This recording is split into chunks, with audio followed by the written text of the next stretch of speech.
Hi, everybody. Welcome. I'm super excited to do this 15-minute webinar. That will be a challenge, but I promise you that we will be done on time. So our focus today is really work burnout. And you can't really make a decision about career when you're burned out. And so we're going to talk through it. We're going to do an important exercise, a mini version that I do with my clients. But I can tell you that about 99% of my clients, when they come to me, they're in some kind of a state of burnout. So if you haven't already, grab a pen and paper because you're going to need it. And I'll know it if you don't do the exercise right. And let's get started. Sorry. The music is kind of a new thing, so I screw it up sometimes. My name is Brenda Abdilla. I know many of you. It has been wonderful since my new book comes out today. And I've been hearing from a lot of you and watching all your names come in through the registry for the webinars that we're hosting over the next week. So very glad to have you here with us. Very basically, as an executive coach, I work with two kinds of people. I work with leaders who are seated in a career and have had something very big happen, like a merger and acquisition or a promotion or a new team. And then I work with individuals in high-level careers who are considering a transition or in transition. So the first thing is that we need to use the burnout term correctly. You know, in our culture, we tend to say, well, I'm super burned out on pizza. Or even I did a blog about being burned out on Zoom. But when we talk about burnout now, we're talking about what the World Health Organization has classified as a disease. This is a really big deal. And the thing is, if you're in a state of burnout, it's very hard to make good decisions, right? Because you're triggered and you are just not in a great state of mind in order to really be able to trust your thinking, which we'll talk about. So what you don't want to hear from me is that burnout is not caused from outside of you. Even though most of us, if we experience burnout, it's because of our work. It's kind of like COVID weight gain, right? Like I gained a few pounds, which thankfully I've gotten rid of now, but during COVID, but COVID did not cause my weight gain, right? I mean, during the shutdown, obviously COVID is still going on. What caused my weight gain was doubling my wine intake and eating carbs as much as I wanted, right? So it's the same with burnout. It's complicated and it feels like it's external, but really our burnout comes from some of the choices that we make. And so it's really important to not feel like you're a victim of it. It's something that you can avoid. And once you realize that, you can get rid of it. Even when I was a professional speaker and I was full-time, I traveled all over the world as a sales trainer. I had an amazing life. And I taught 8 to 10 hours a day all over the world, a sales training that I wrote. Well, I started getting burned out and I ignored many of the signs that I'll go over with you today. And then what started happening is in the middle of my talk, which I wrote, which I had done at least 600 times, I was forgetting my own material. Like my brain was starting to wig out and I was in my 30s. So it wasn't age. So that's the thing, is that burnout can have an insidious impact on your thinking and on your decision making. So there are 3 ways that we tend to invite burnout into our lives. The first one you already know, but you forget how important it is. The second one is super deep, and we're going to spend most of our time on that. And the third one is new info for most of us because it's about our brain. So the number one way that we invite burnout is we put off all of our health habits for a specific project. I can't tell you how many clients have said, well, there's no way I can work out because we have this big project coming up, or it's tax season, or we're in the middle of a merger. It is exactly at that time that you need your sleep, proper nutrition, and to get your movement. It's more like a prescription. It would be like if Serena Williams or Tiger Woods said, well, you know, I have a big game or event coming up, so I'm just going to eat what I want and, you know, kind of take it easy on my workouts. No. So we won't spend any more time on this than this moment to just say, the other thing is that our projects never end now. It's not like you're going to go through the merger and then you can relax. That's not how it works anymore. So much more warp speed. And so your sleep, your food, your movement, if you have to hire a trainer, if you have to have food delivered, or get somebody to cook it for you, but you go to extreme measures to get these three taken care of, especially if you suspect that you might be on the verge of some burnout. Number 2 is trying to be positive. So in our work culture, we tend to think, well, yes, this horrible thing happened, even traumatic thing happened at work, but it's just stupid work. So I don't want to think about it anymore. I'm going to be positive about it. I'm going to try to forget about it. Especially Americans are subject to this kind of thinking. The problem is it has the opposite effect. There was actually a study done, and the concept is called ironic process theory, and it is ironic. But in the most basic sense, if they asked a group of people to not think about a polar bear for 5 minutes, and then they asked another group of people to think about a polar bear for 5 minutes, guess who had twice as many thoughts about the polar bear? The people trying not to think about the polar bear. So instead of trying not to think about bad things, or not think about what has happened to you, or how annoyed or insulted or offended you are about something that happened at work, I want you to go in there.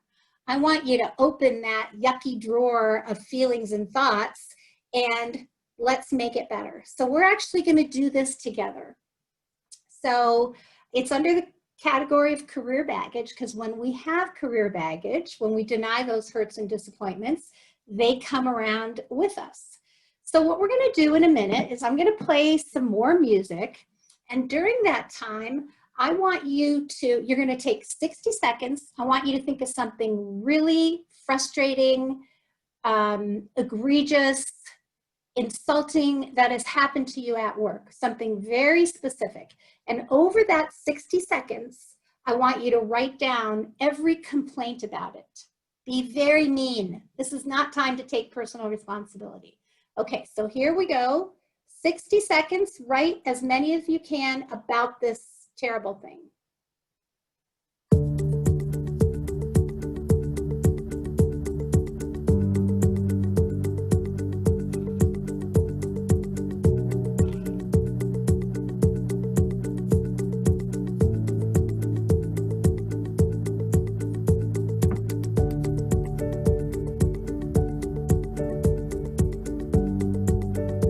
More seconds.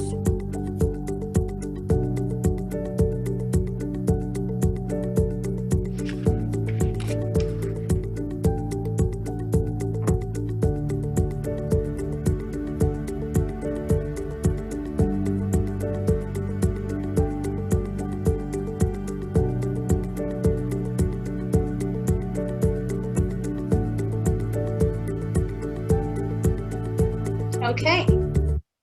So now I want you to look at that list of complaints and I want you to circle what is the worst part of that event. And if we're doing this right, you should feel worse. But now we're going to make it better. So I want you to write down very quickly at least 3 things that you've tried to do to remedy this situation. I'm not going to turn on the music. I just want you to quickly jot down 3 things you've tried to do to remedy this situation. I tried talking to my boss. I tried rehearsing with my spouse what I would say.